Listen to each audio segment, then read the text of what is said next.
Vamos lá para mais uma aula de artes. Hoje a gente vai falar sobre a arte barroca para a terceira série do ensino médio. Então, as três principais características da arte barroca são grandiosidade, teatralidade e movimento. Toda a arte barroca, ela possui essas características. Então, a gente nunca deve esquecer esse pequeno detalhe. E nós vamos ver o barroco na pintura, na escultura, na arquitetura e também o barroco no Brasil. E aí eu peguei os slides, recortei os slides da professora Maiara Giordani Refati, que está muito bem montado, uma síntese muito bem feita. Então, eu só vou comentar em cima desse trabalho feito pela professora Maiara.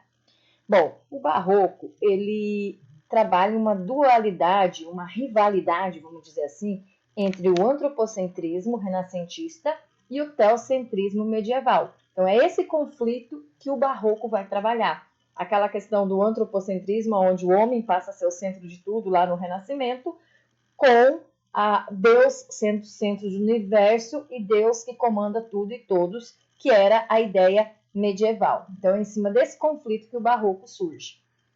O barroco, ele trabalha muito a questão do emocional sobre o racional, a questão de eu usar minha emoção em cima da minha razão. Ele trabalha também com efeitos decorativos e visuais, muitas curvas, essas curvas com bastante retorcido.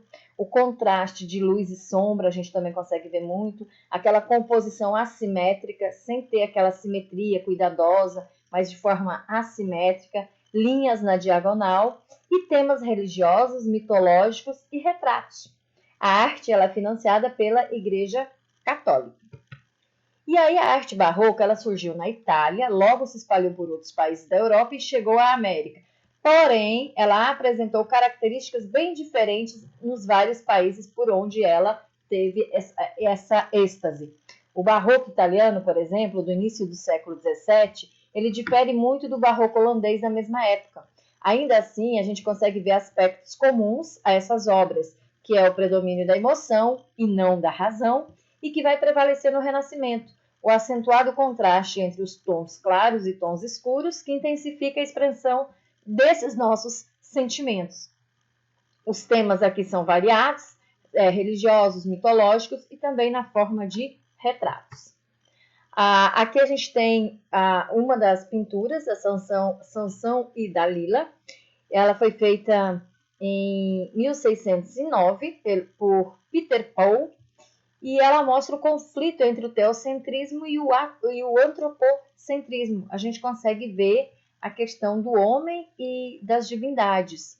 Ela também mostra uma assimetria nos detalhes, as linhas diagonais, a gente consegue perceber, os efeitos decorativos, tecidos, tapetes, cortina, o contraste entre a questão da luz e da sombra. A gente consegue ver a expressão no rosto, o sentimento no rosto das figuras, a passagem do tempo, a gente consegue perceber também através dos personagens e o desvio de olhares, que se a gente pode perceber num primeiro momento a cena, vamos dizer assim, dessa mulher e deste homem, e depois, no segundo momento, a gente consegue perceber que lá ao fundo tem pessoas na porta também. Então, ela é uma obra bem complexa e ela entra nas características barrocas. Aqui nós temos outra obra barroca, que é a Incredulidade de São Tomé, que é aquele santo vê para crer. E aí a gente consegue ver também a questão das curvas, das expressões nos rostos, da questão do claro e do escuro, a questão da racionalidade da emoção, a religiosidade também a gente consegue perceber. Aqui nós temos outra obra que é A Moça do Brinco de Pérola, o jogo de luz, claro e escuro, a questão de fisionomia, os adereços que eles aparecem. A outra obra aqui, A Última Ceia, que ela está bem completa, bem complexa, cheia de detalhes, cheia de adereços, o jogo de luz e sombra, as curvas diagonais, trabalhando a questão de Deus e do homem. E por último, nós temos uma lição de anatomia, quando a gente consegue ver que é um quadro, que é uma pintura, onde as expressões de curiosidade em relação à anatomia humana são bem presentes nessa pintura. Na escultura, a gente consegue ver nos gestos e no rosto das figuras. A escultura barroca, ela exprime a emoção, tanto da alegria como da dor, do sofrimento. Muitas vezes é um grupo de esculturas que vai compor uma cena, não é apenas uma escultura, mas são várias. Eles mostram também a questão dramática. As formas, elas surgem e também sugerem a questão do movimento e a decoração, elas servem mais para a decoração. Predominam linhas curvas, drapeadas das vestes e tons dourados. Então, as vestes, as vestimentas, as roupas, a gente consegue ver até o detalhe da dobra dessa roupa. É bem interessante. E entre os artistas do barroco, nós temos do barroco italiano, nós temos o Bernini, que foi sem dúvida o mais importante e mais completo de todos esses artistas barrocos. Foi arquiteto, urbanista, escultor, decorador e pintor. E aí aqui a gente consegue ver a obra de Bernini, que é o Êxtase de Santa Teresa, que trabalha também essa questão do antropocentrismo e do teocentrismo. Na arquitetura, como a Igreja Católica queria proclamar a importância da fé, criou obras que impressionam pelo seu esplendor, pela sua beleza, pela sua riqueza. Então, essa arquitetura ela expressou ainda o desejo dos governantes de demonstrar por meio de seus palácios toda aquela luxúria. Assim, os arquitetos do barroco eles deixam de lado a simplicidade e a razão, a racionalidade do renascimento e vão investir na grandiosidade das igrejas e dos palácios e também nessa questão decorativa. Então, nessa época, vai se firmar aquela ideia de que o espaço em torno de uma obra é importante para a beleza de toda uma construção. Daí essa preocupação com projetos de praças nas igrejas, né? Não bastava fazer uma igreja bem feita, bem decorada, bem luxuosa. Eu tinha que ter um composto desta obra. E aí, a inserção das praças. O barroco no Brasil, ele desenvolveu-se no século XVIII até no início do século XIX, época que na Europa esse estilo já havia sido abandonado, dando lugar ao neoclassicismo e outros movimentos artísticos. Então o barroco ele vem para o Brasil quando a Europa já se cansou dele. E o barroco brasileiro ele varia de uma região para outra. Nas regiões que enriqueceram com a mineração e o comércio de açúcar, a gente encontra igrejas com talhas douradas e esculturas bem refinadas, feitas por artistas de renome. Já nas regiões onde não havia o açúcar e nem o ouro, as igrejas apresentam trabalhos modestos de artistas menos experientes. Então, a questão econômica também vai influenciar nessas obras de arte barroca.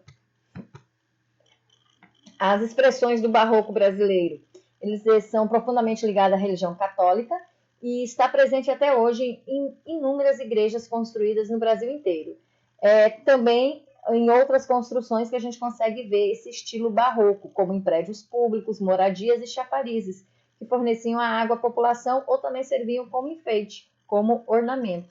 E aí aqui na imagem a gente consegue ver um chafariz na região de Ouro Preto, Minas Gerais. A escultura complementando a arquitetura, as talhas, que são ornamentos esculpidos em madeira, mármore, marfim ou pedra, são muito presentes nas igrejas barrocas brasileiras. Elas aparecem em altares, arcos, tetos e janelas das igrejas, podem cobrir ou recobrir todo o espaço interior da igreja.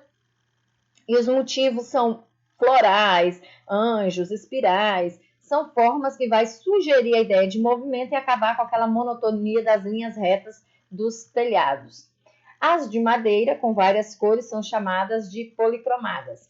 As mais vistosas, porém, são as douradas, revestidas por uma fina película de ouro. Em algumas igrejas, as talhas se combinam com a pintura, como é no caso da igreja de São Francisco de Assis, em Ouro Preto. A gente não consegue diferenciá-la, porque ela está se misturando com a pintura. Então, aqui a gente fez um breve caminhar pelo estilo barroco da arte, tanto europeia como brasileira. E agora vem a atividade para vocês.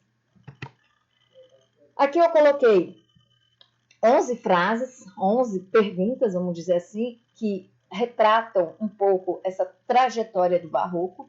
Vocês podem pesquisar tanto no Google como no material didático e da plataforma SAS que vocês têm, e vocês vão preencher essa cruzadinha, certo? Então, arte barroca. Vocês podem imprimir e preencher, ou podem refazer isso aqui no caderno, resolver, tirar foto e me enviar, certo? Qualquer dúvida, nos plantões do WhatsApp.